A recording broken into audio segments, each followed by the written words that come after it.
We weren't even born as a species. We weren't even a glimmer in evolution's eyes. We were simply non-existent. Yet, they thrived as one of the biggest and grandest civilizations in the universe, if not also one of the youngest, oldest from our perspective, actually. It took them close to 35 million years to reach our galaxy and solar system from their own. So, you can imagine their surprise when they realized that there were other life forms out there. The reason why we called the discovery our own was because we had spotted them inadvertently when we were mapping out the brightest galaxies, some 3 centuries before their arrival. We didn't know what we were looking at back then, and that they weren't even looking. It was a funny story, and it sounded like it could have been the perfect intergalactic meet-cute. Until they actually got here. They appeared in our skies as gods would, distant, superior, and unimaginably powerful. On the way here, they had evolved, changed, mutated, and persevered so much more than can ever be described from our minuscule earthling perspective. Everything that they had achieved in their generational spaceship convoy on a technological level cannot be understated either. The complexity of their technology made calling it magic the most appropriate thing. Whatever had been left from their base civilization was completely unknown to them when they arrived here, and even less of it can be known to us. Ever. They had created not one, but hundreds of thousands of spacefaring, spaceborne civilizations that had risen and fallen right on the main spaceship and spawned its many satellite ships over time. The guiding vessel, or the main ship, which we can only presume was the first, if the first was ever even preserved, held only the highest-ranking officials and royals. Its name, as much as we would eventually translate it, was the ground I walk on. None of them remembered why they left their home, so our biggest guess came from calculations our scientists made long ago. The consensus among the scientific community was that their sun had collapsed upon itself, rendering their homeworld uninhabitable. However, the extraterrestrials seemed generally uninterested in the place they came from. They behaved as if they had always been on those vessels, as if their many feet had never been pulled down by gravity that wasn't artificial. And, in a way, that was true. When we asked them if they had made any colonies along the way, considering the technologies they possessed and the many potential life-bearing planets they had passed, they could not wrap their minds around it. In fact, most of the royals referred to themselves as spaceborne, as if it were some kind of status symbol within their current societal structure. All of this information was something that we weren't cognizant of in the beginning, as you may already know. It took centuries under their dominance and guidance for us to finally be able to understand fragments of their language and history. This is why I'm recording this story for you, Bobo, so that you too can know of them, and so that you don't resent them. But mostly, I want you to understand what your big sis did for you, Bobo, so that you don't hate me anymore either. What had started as an innocent mission of peace a few centuries ago, led by others like Grandfather, had turned into something much more important. Before him, and later also me, none had stepped on the great vessel that led the convoy. While our predecessors were granted only access to the satellite ships, Grandfather and I were the only 2 humans that had ever boarded the main ship in the centuries since their arrival, and the only 2 that had ever laid eyes on the spaceborne.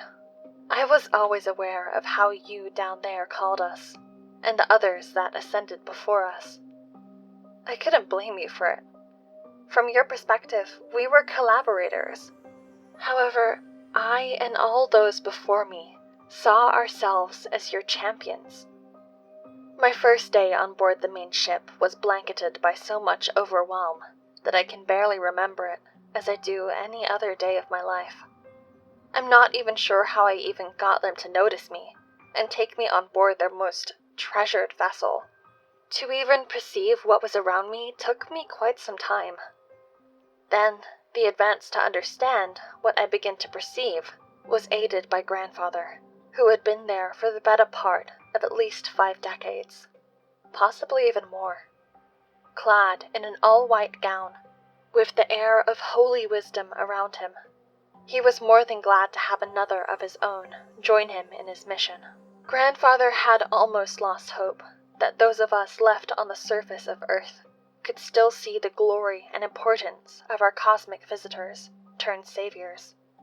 His days were numbered as a human, and I was to take his place as ambassador. My work would allow me knowledge beyond the scope of the human mind that I, for now, still possess, and will, until I as well am replaced. However, that cycle will not continue forever. Once the last living human is incorporated within the body of the saviors, there will be no need for ambassadors. It is then, Bobo, when you will have realized that you never had any alternatives. This cosmic convoy will be joined with humanity.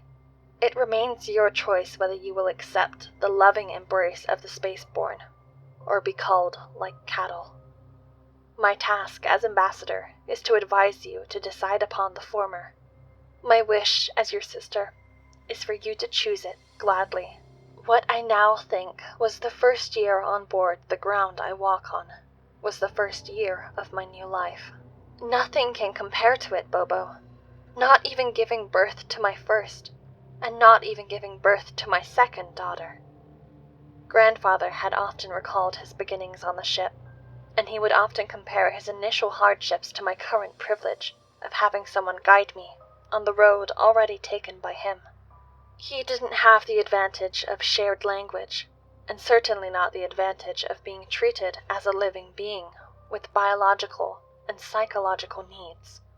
The spaceborne were unaware that he needed food to sustain his body, and even less that he needed companionship to sustain his mind. By his description, he was more of a pet and a plaything to them than he was ever an equal being. It took him getting dangerously ill for the spaceborne to realize that if he were to live, they would have to take care of him properly. The accounts of others that had lived and died on the satellite ships show a much different picture about the treatment they got there, and that had its own reasons. Whatever changes that had happened on a grander scale among the extraterrestrials, they happened on the main ship.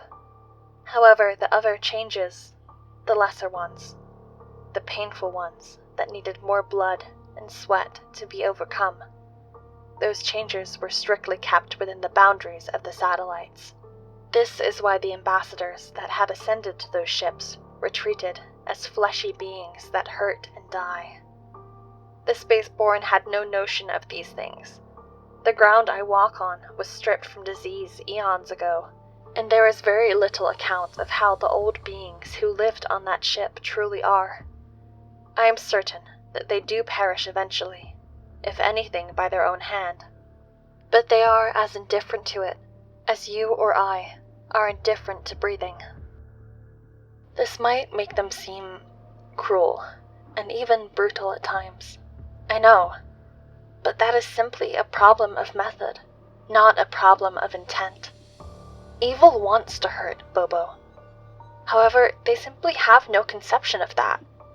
Not anymore, and surely not for a very long time. Can you even fathom the time span it took them to arrive close to our little speck of dust in the vast universe? I dare not imagine that the consequences of longevity are those, for how could I ever wish that for myself, for you, and for all? I battled with these questions since I became aware of them, and made my peace by choosing an answer. This is why I willingly remain among the spaceborne as an ambassador. The satellites were of a completely different nature. As much as I could learn from grandfather's unreliable stories, those ships were the ships of dynamic change, or as one might also see them, the spacefaring labs, primarily designed for physiological and psychological experimentation. However, you shouldn't fear the satellites, Bobo. Only the first culls of Earth were brought there, and they represent the price paid for what the likes of you would be able to enjoy once you joined the convoy. Prodding and dissecting should not be an eventuality of your future, for the change that would come to those that would board the vessel now would be much less painful, though still very dramatic. The experiences of the first culls should be to you as grandfather's experiences are to me. However, I, myself, will remain a being in between, since my mind cannot be, by all means, complete. For if I am able to remain capable of communication and of humanity, I shall not be fully integrated into the body of the extraterrestrials. Unlike those of you that are yet to board, once my purpose has been fulfilled, I shall be left to continue changing until I resemble nothing capable of speech. This is when I shall be replaced. In the 5th year of my current life, as I stepped on the ground I walk on, I first began to notice these changes within me. Subtle at first, but as time went on, and as I was more integrated with the lives of the spaceborne in the ship, the changes began to show all the more. If I were to come back to the Earth and gaze into your eyes, in this instant, you would not know it as your big sister standing before you, but another, wholly other. This is the gift that I had to receive upon ascending, and the gift that was withheld from grandfather. Each step might be a step upward. However, it is also a leap into darkness. The details of the step are gruesome and entail much suffering, especially for human sensibilities. But I assure you, my dear brother, once it is taken, there is no more need for the same sentiment. The extraterrestrials that live out their lives on the satellite ships are far different from the spaceborne. I am convinced that most of them had never been allowed passage on the main ship, simply because they had once been creatures that had lived full lives upon other planets. Yes, Bobo, there is other intelligent life in the universe, apart from our godlike visitors. Or should I say, there was much more of it, before they had stumbled upon it during their long journey. It took me quite some time to understand this, even though grandfather had told me much about it ever since I had arrived on the ship. The spaceborne had become so accustomed to the genetic changes added to their own form, the many life forms they had assimilated, that they do not even see those as life forms, separated from themselves. If the extraterrestrials that left their homeworld some 35 million years ago were once one race, what they have become over time, through the mastery of genetic engineering and artificially induced evolution, is a container of the many codes of life. This should also account for their hideous appearance, the appearance that at first terrified and disgusted me beyond measure, has now become the only representation of beauty in this vast and cold universe. To be in the company of a spaceborne is to be in the company not of a monster, but that of a work of art. Each of them is a unique and complex masterpiece, where each stroke of the brush is taken from the endless genetic pool gathered along the way. Some of them may have tentacles, others no appendages at all, and some even walk on 2 feet. None, though, is the same as the other. Yet they are all still one, with one language, and with a structured society. Has this spelled out the idea of how they were able to survive for so long, Bobo? Can you now imagine humanity surviving together with them?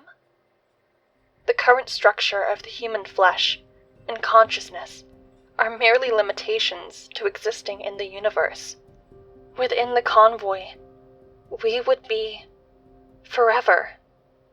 Or until there are no more living things left to cull. For one must wonder what fuels the perpetual life of the extraterrestrials. They do not procreate and feed by natural means, for their entire existence derives from the artifice of mixing and matching those properties of the living that they find useful, or sometimes simply interesting. Fortunately, the byproduct of their way of being is in the conservation of the make and properties of the ones they assimilate, in one way or another. While I would agree that there is a kind of brutality in that way of being, the argument would come from the side of me that still conforms to some kind of human nature. I have already seen and experienced so many things on this vessel that seeing life in the way I had seen it before seems like a step backwards. These extraterrestrials were once like us, I must believe. As proof, I shall mention simply the many iterations of civilized society that they had shifted through over the millions of years spent in the vacuum of space, surrounded by only themselves. They are not too keen on keeping historical records, ever since a malfunction caused their ship to wipe all of the accounts they once had of their homeworld and of their journey up to that point. As little of it that some of them remember, that was a time of darkness and uncertainty, where all of their worst characteristics surfaced as they wandered aimlessly. Others of the spaceborne interpret the malfunction as the moment they became what they are now, as if the slate was wiped clean, and they were able to truly introduce their new ideas into their old ways. It is telling that those who speak of the time with reverence are the ones who have noted it as an important historical moment in their becoming. It is also a question of how the brutality of the survival in those moments that caused the malfunction had further influenced who they are now. Imagine being on this spaceship some 20 million years ago. This was about the time of the Great Darkness. As sustainable as they had made their vessel, it took one small snag to render it incapable of being a home. I might never know exactly what happened, but I can guess. Little was left of their race after that incident. And it's a question of how much of the original ship was left as well. Whatever the extraterrestrials from 35 million light years away had done to survive, it sure wasn't civilized.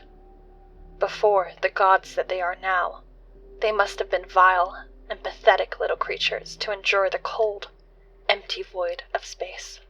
This is a true testament to the power of change and their current iteration as a species. One can only pray they remain as loving and as soft as they are at the moment. For if they are again to fall from grace, no one can help us, or anyone else in the universe. It is better to become a property of their fashion than to be an enemy of their existence. All the suffering endured once the changes have been initiated must be justified once the integration is complete. This is why I would rather choose total assimilation over total and unambiguous annihilation. I am now in what is to be my 10th year on board. Grandfather had died a few years back, and his body was left to mummify in one of the endless halls of the ground I walk on, almost perfectly preserved. He is the one and only monument of death on this eternal vessel. For the spaceborne, he might as well be a piece of lint, for they do not even perceive what is left of him.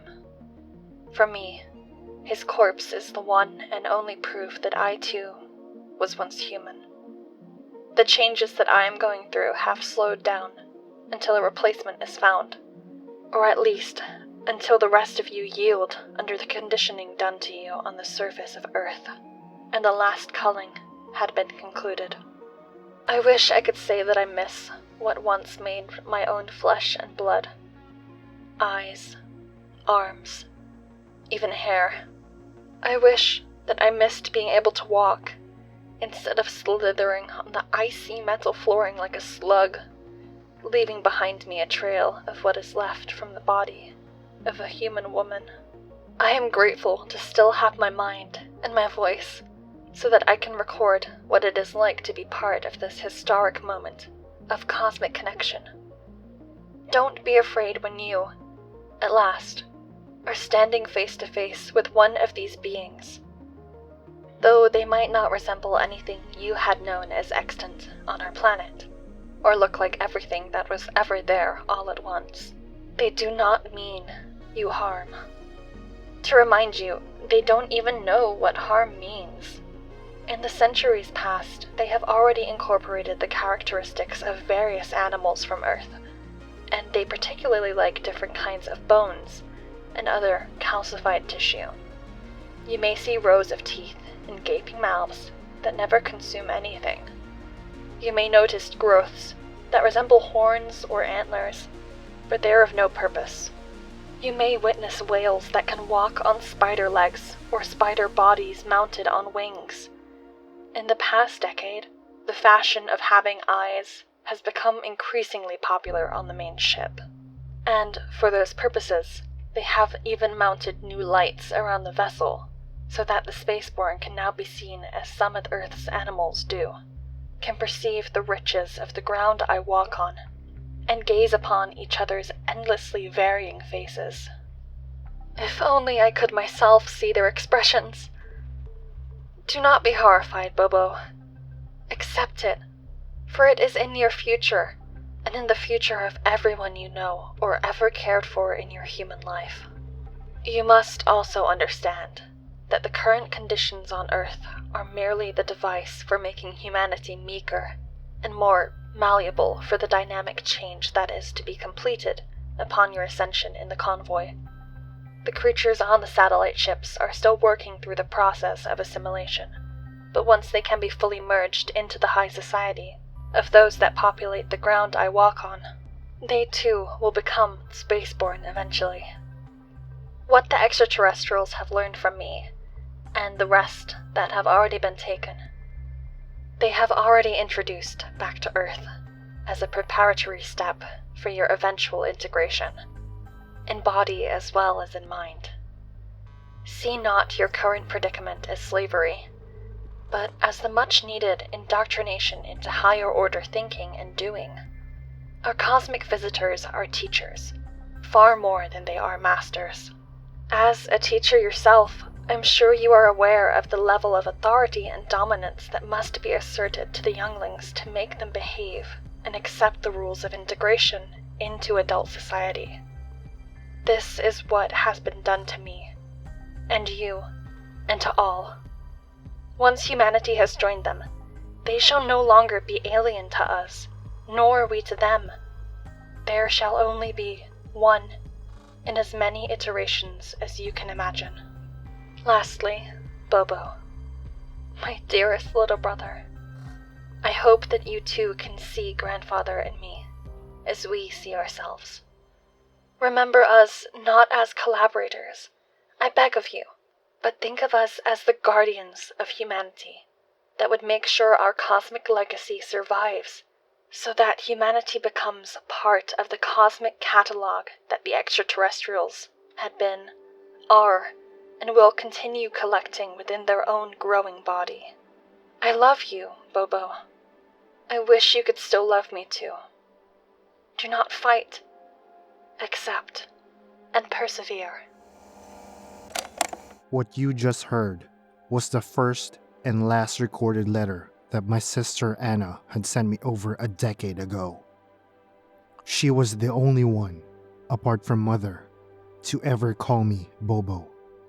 However, she lost that right the minute she decided to board one of those vessels and aid the invader. I no longer care about her fate, and whatever she has become is of little importance to me. Damn be those that accepted another fate, and pity on those that were taken before they could make their choice. If I remember Anna, I will only do so with scorn. She was not a champion of humanity, but became a champion of the invader that would rather see us as accessories than as conscious beings. The few of us left might not have much need for understanding of the wretched beings that have rained terror on our home for the past half millennia. But there is something to be learned from this message. There is indeed something of magnanimous importance that we have to learn to accept, and that should propel us forward instead of pushing us further into darkness. Nothing more human remains on this planet than the ones of us that are here. There never will be anyone like me or you or Joe and Jane. We are the last, the only. And for that fact alone, we must hide to survive, so that this enormous universe has account of us that we shall tell ourselves by living as ourselves. While we might not know what awaits us on the surface if we ever leave our sheltered home underground, and we do not know how many lives the last culling will take, what we do know is that here we are what we have always been: human. No more and no less. Should we perish here, we would have perished as we were born, below the ground that we once walked on as earthlings.